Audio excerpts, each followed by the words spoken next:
देखिए यहाँ से, ठीक है, √2 एक अपरिमेय संख्या। कैसी संख्या है जी? ये क्वेश्चन ये है हम। अब देखो इधर क्वेश्चन आता है कि सिद्ध कीजिए कि √2 एक अपरिमेय संख्या है। देखो इधर हाला नहीं करो। तो जब हम लोग को सिद्ध करना है कि अपरिमेय संख्या, तो सबसे पहले दो चीज हमें जानना पड़ता है, परिमेय संख्या और अपरिमेय संख्या।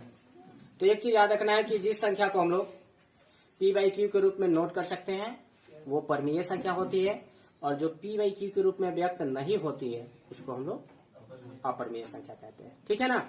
परिमेय संख्या जो होती है कभी भी अंश और हर के रूप में लिखी जा सकती है, लेकिन अपरिमेय जो संख्या होती है ये अंश और हर के रूप में लिखी नहीं जा सकती है। या आप ऐसे भी कह सकते हो कि जिस संख्या का पूर्ण वर्गमूल नहीं निकलता है, ठीक है, वो संख्या अपरिमेय होती है। देखिए तुमको प्रूव करने के √2 एक कैसी संख्या है बाबू? अपरिमेय संख्या है। तो यदि हम लोग √2 को, इधर देखो, यदि √2 को हम लोग क्या करें, अपरिमेय संख्या प्रूव करना है तो उल्टा मानना पड़ेगा।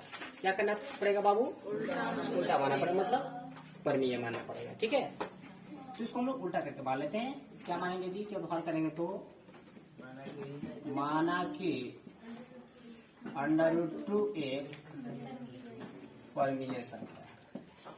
ठीक है बाबू, कैसी संख्या है? परिमेय संख्या है। पालन नहीं करिए। तो जब परिमेय संख्या होगी तो किस फॉर्म में होगी? a/b के फॉर्म में होगा। देख लो इधर बात में करिएगा। तो हो सकता है √2 बराबर a/b, और यहाँ पर दे देते हैं कुछ निर्देश कि a और b में कॉमन फैक्टर क्या होगा बाबू? 1। यानी a तथा b में उभयनिष्ठ गुणनखंड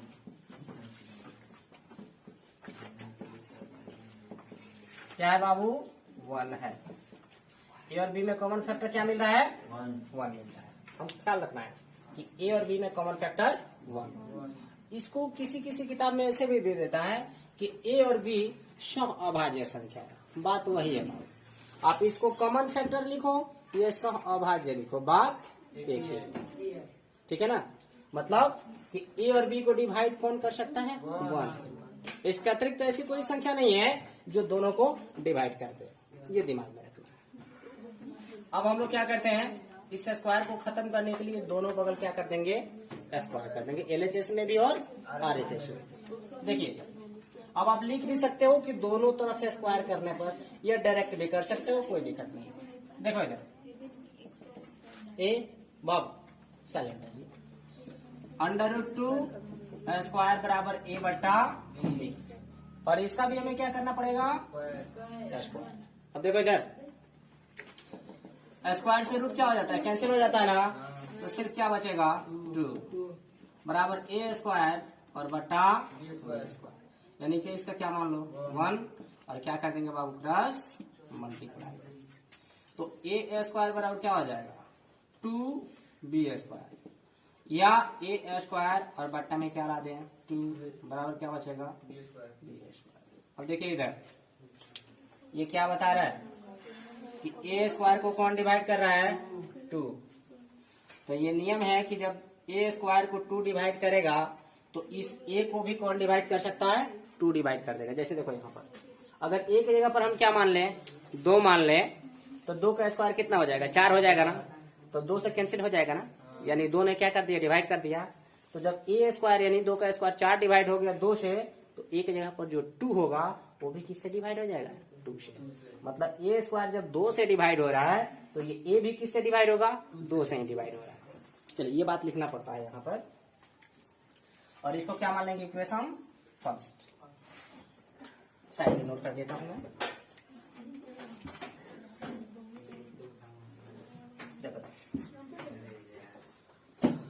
अतः a का गुणनखंड क्या है बाबू? 2 है। a का गुणनखंड क्या मिल गया? 2।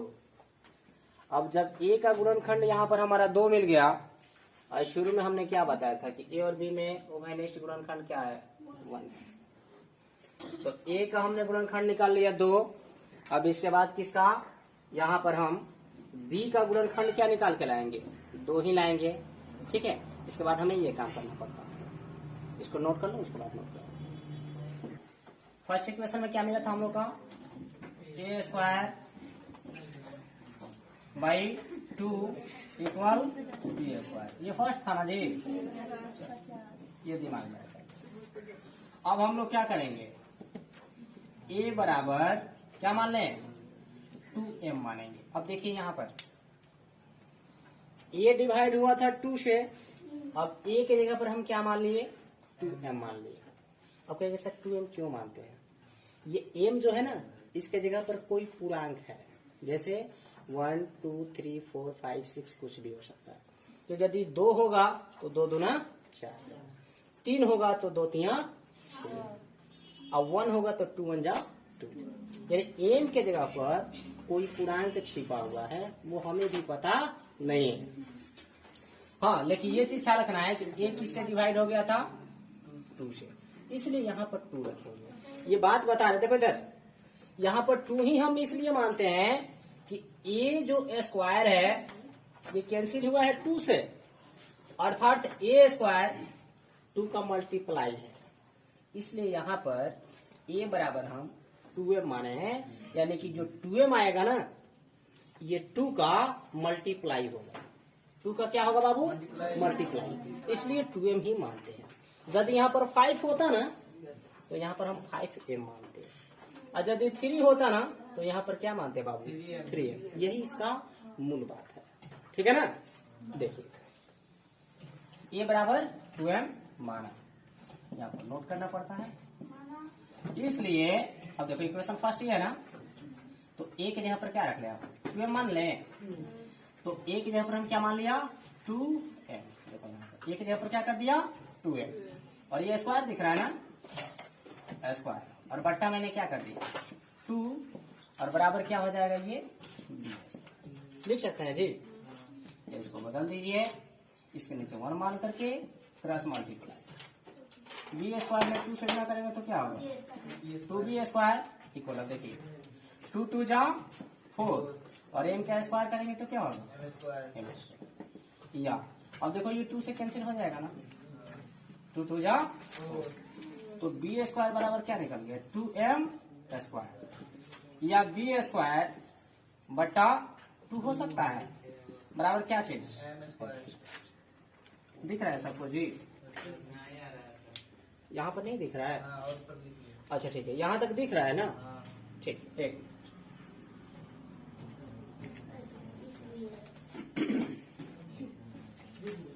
देखिए बी स्क्वायर बराबर क्या मिला 2m स्क्वायर। तो इसको हम बदल के क्या लिख सकते हैं बी स्क्वायर, और बट्टा में लेके जा सकते हैं 2, बराबर अकेले क्या बचेगा m स्क्वायर, और इसको हम क्या मान लेंगे इक्वेशन। अब देखिए इधर बी स्क्वायर बाई 2 आ गया, इससे क्या स्पष्ट हो रहा है जी, बी स्क्वायर को 2 डिवाइड करेगा, तो जब बी स्क्वायर को 2 डिवाइड करेगा तो इस b को भी कौन डिवाइड कर देगा 2 डिवाइड कर देगा। अभी मैंने समझाया ना कि ए स्क्वायर को जब 2 डिवाइड कर सकता है तो इस a को भी कौन डिवाइड कर देगा 2 डिवाइड करेगा, तो यहाँ पर लिखना पड़ता है। अतः b का एक गुणनखंड क्या है बाबू 2 है, तथा समीकरण फर्स्ट तथा सेकंड से। अब देखो बाबू फर्स्ट और सेकंड में क्या दिख रहा है, ए का और बी का कॉमन फैक्टर क्या आ रहा है 2 आ रहा है, और शुरू में हमने जब माना था ये चीज √2 बराबर a बाई बी, ये माना था बाबू, तो क्या बताया था कि √2 बराबर a बाई बी, ए और बी में क्या है कॉमन फैक्टर 1 है, लेकिन इक्वेशन फर्स्ट और सेकंड से हमें क्या स्पष्ट हो रहा है कि दोनों में कॉमन फैक्टर 2 आ रहा है, यानी कि विरोधाभास आ रहा है। हमने जो बात माना था उसके उल्टा आ रहा है। हमने मान लिया था कि ए और बी में कॉमन फैक्टर 1 होगा यहाँ पर, और जबकि इन दोनों में क्या आ गया कॉमन फैक्टर 2। ऐसी गलत बात क्यों आ रहा है? तो √2 को परमीय संख्या मानने के चलते ना आ रहा है।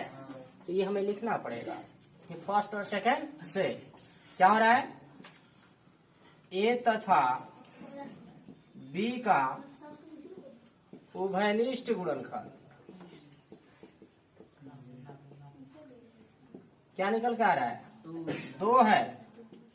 जबकि हमने माना था कि √2 बराबर a/b में ए और बी का उभयनिष्ठ गुणनखंड क्या है बाबू, 1 है। ठीक है, यहाँ पर समझ लीजिए, ए और बी का हमारा उभयनिष्ठ गुणनखंड 2 मिल गया, जबकि हमने क्या माना था कि √2 बराबर a/b में ए और बी का उभयनिष्ठ गुणनखंड क्या है, 1 है। अतः हमारी मान्यता क्या हो रही है, गलत हो रही है। अतः यह विरोध आभास हमारी गलत मान्यता, कौन सी गलत मान्यता जी, तो √2 परमीय संख्या है ना। गलत मान्यता √2 को परिमीय संख्या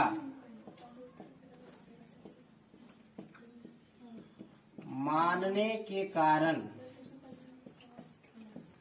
हुआ है। इसलिए √2 एक परमीय संख्या नहीं है। तो जब √2 एक परमीय संख्या नहीं है तो क्या होगा बाबू, ये अपरमीय होगा। इसलिए √2 एक क्या होगा जी, अपरमीय संख्या होगा।